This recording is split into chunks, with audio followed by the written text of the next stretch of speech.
महाराजा मनु की 3 पुत्रियां, देवहूति, आकुति, प्रसूति।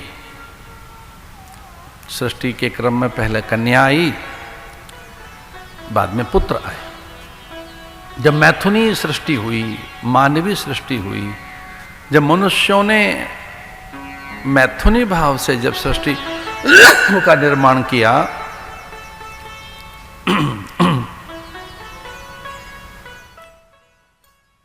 सृष्टि 2 प्रकार की है। एक है मैथुनी सृष्टि और दूसरी है संकल्पमयी सृष्टि, मनोमयी सृष्टि।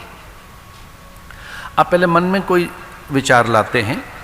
बड़े बड़े जो ब्रिजेस हैं, जो बड़े बड़े सेतु या पुल हैं, वो पहले यहाँ प्रकट होते हैं, यहाँ, फिर वो नीचे धरातल पर आते हैं।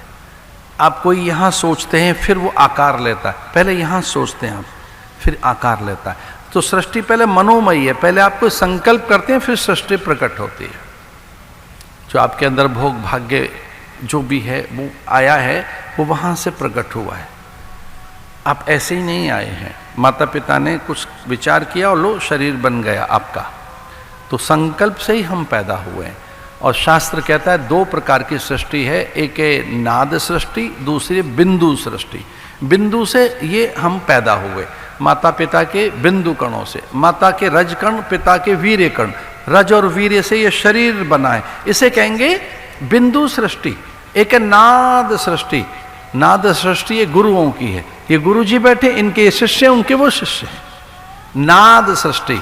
नाद सृष्टि में अगर देखें, इन रामस नहीं पूज्य संतों की सृष्टि पैदा की पूज्य गोलोकवासी नित्य चिन्मय सत्पुरुष भगवान दरियाव जी महाराज ने। उन्हीं की सृष्टि है ना, ये उन्हीं की संतान है।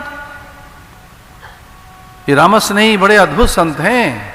इन्हीं 4-5 गद्दियों में परम पूज्य गोलोकवासी राम सुखदास जी महाराज, क्षमाराम जी महाराज, कैसे कैसे महापुरुष हुए। रामचरण जी महाराज, हम देखें तो हम अपने आचार्यों की संतान हैं। कोई बल्लभाचार्य की हैं, कोई निम्बार्काचार्य की हैं, कोई रामानंदाचार्य की हैं, कोई रामानुजाचार्य की हैं, और कोई भगवत पाद भगवान भाष्यकार शंकराचार्य के संतान हैं। लेकिन हम सब हैं किसके? मूल तो हमारा ईश्वर ही है। मूल तो हमारे भगवान स्वयं नारायण ही है। लेकिन जब मैथुनी सृष्टि हुई तो भगवद आज्ञा हुई कि पहले कन्या आएगी। आपको बड़ी अच्छी कथा सुना रहे हैं, ध्यान से सुनो। भगवान ने आदेश दिया कि मनुष्यों के झुंड में सबसे पहले स्त्री आएगी, ये आदमी बाद में आएगा। पहले स्त्री आएगी। 3 कन्याएं पहले हुई, आकुति, देवहूति, प्रसूति।